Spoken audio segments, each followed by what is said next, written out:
to Travel and Bang, baby. This is Travel and Bang. I am Marky Bravo, the mulatto. Welcome to the jungle. We got fun and games. Here to talk about the dark arts of seduction and the nuance of game. You know why I came. Never be the same. Let's do this. Okay, before we get into it, show a U.S. Army veteran some support. Hit that subscribe button, share with family and friends, and if you're feeling extra motivated, let me know what city or country you're from in the comment box. Okay, so this one I want to talk about is very near dear into my heart. This is a subject I feel all men can benefit from.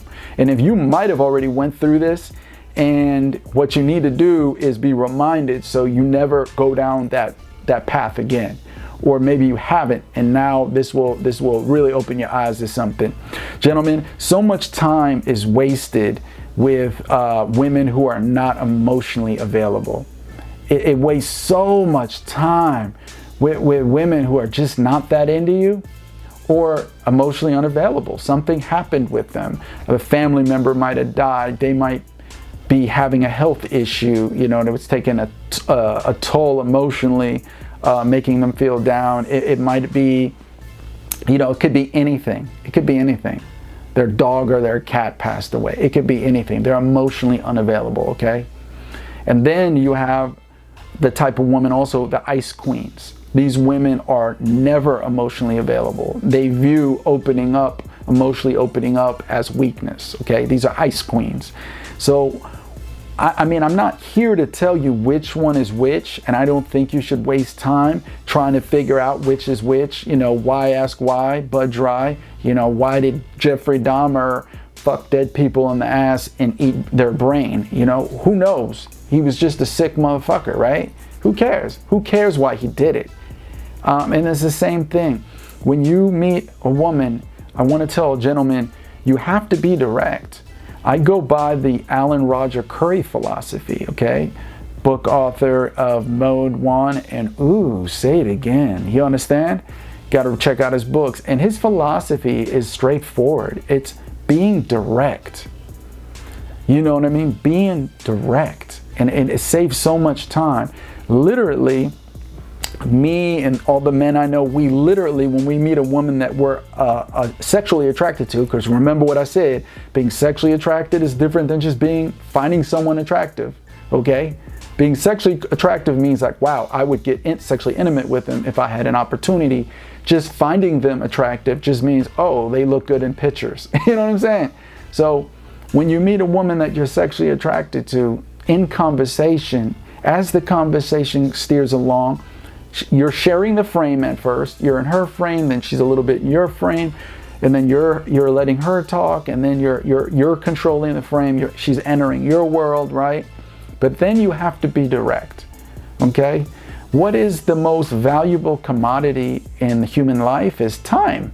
Because once we spend it, we can never get it back, right? And that's why you have to embrace Mode 1. So, boom. So I just, you know, you hit her like, hey, I'm just curious. Now be honest, are you emotionally available? And she might even laugh. Most of the time they laugh when they hear this. What? What do you mean? Emotionally available. Are you open for dating and intimacy? I would like to share intimacy with you. You know what I mean? And then stop that era of silence, look in her eyes, and then let her respond. You know what I mean? Don't let that silence freak you the fuck out, and then you're like, oh, okay, oh, sorry. No. Don't go down that soy boy path. Don't be the beta male. Don't finish it. Don't answer for her. Let her answer it. And then if she doesn't say anything, you say, hey, I'm asking you a question. Let her answer so she can verbalize it. Okay? When she tells you she's not emotionally available, my philosophy is you got to take her at her word. Even if she probably doesn't mean it, because a lot of times women just mean what they say in the moment. I hate you. They only hate you in that moment. Next day they don't hate you. Just like if they love you. They love you in that moment, but they may not love you tomorrow. It's in the moment. Emotions are forever fleeting. It's just the human condition, right? But you want her to verbalize that because You don't want to waste your time. A lot of time, what Maya Angelou said, when someone tells you who they are, you better believe them. It's kind of like that. A woman says, I'm emotionally available, you know what I mean? And she might even tell you why. You know what I'm saying? You got to just leave it alone. Now you don't have to like be like, oh, you know what I'm saying? You don't got to like stop communicating with her, but you kind of put that on the back burner. And that's where we went to the philosophy in the dating of spinning plates. Meaning at all times you should be talking to a variety of few women. Doesn't mean you're sexually intimate with all of them, but you're talking to a variety of different women. So that way when this, you know what I mean, when this woman doesn't want you or she doesn't want to deal with you, you're not starting over from square one. Women do this all the time. They don't admit to it, but most women always do this. They're talking to the guy at the office, they're talking to this guy, they're talking to the guy from the church, they're talking to this dude. They're spinning plates, but they like, I think most women are just in denial about it. They just view it as, you know, casual communication, but it's spinning plates. It is, because these social preference, right, that women have, the social, you know, privilege, as we should say, we really should say privilege, to instantly, you know what I mean? A good looking woman is never gonna have a lonely night if she doesn't want one, right? It's old saying goes, if a woman runs down the street and says, fuck me, like 10 guys will come running, right? If a guy goes in the middle of the street and goes, fuck me, police come and arrest your ass, right? That's just the world we live in. But you want to talk, you want to spin plates, you want to talk to, be in communication with different women until maybe, you know, you're in a super tight monogamous relationship that you might feel like, you know, cutting all the chicks off. Maybe that's going to be up to you on a later date if you enter that type of situation. But you spin plates so that way, if that woman who's not emotionally available at that point in time, she might be a month from now. She might be 6 months from now. She might be emotionally available again within a year or 2 years. You gotta be, one key strength, virtue that I want all men to master is patience. Don't let the fast food society mentality take control of your brain where you're just like, I want it now, I want it, I want it, I want it, I want it now. No. Patience. Because that woman is somebody, you know, you really want to share intimacy with, you really want to date. Come on, what? Keep dating, do your thing, stay on your life purpose, go to your career, your job, do what you do, and then, you know what I mean? You might date Maria, Cindy, Melissa, and then all of a sudden, you know, the woman that you really wanted, she's emotionally available now, and now all of a sudden you start dating her. You know what I mean? And put all the other ones on the ice, on the back burner. You know what I'm saying? So that's what I mean. To engage, master patience. Patience. I know it's so hard because tomorrow is not guaranteed, right? But master patience. Spin plates. So you're not feeling lonely in any moment. You're talking to, you know, different women at the different, you know what I mean? And take control. Take control. When the woman is finally emotionally available, or the woman you talk to, he said, is emotionally available to deal with you, to go out, don't ever go on a date and not make a move.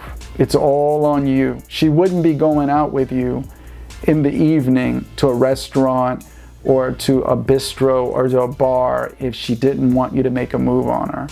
So you grab her by the waist, by the hip, and you make that move, you try to kiss her. And if this is a manipulative time waster, a woman who's just wasting time, she'll push you away. She'll be like, no, I'm not interested. And that's it, the night is over. But usually 90% of the time when a woman is emotionally available, especially tells you she's emotionally available, after you did mode 1, you asked her direct, look in her eyes when you do it, gentlemen. And then, you know, you guys go out.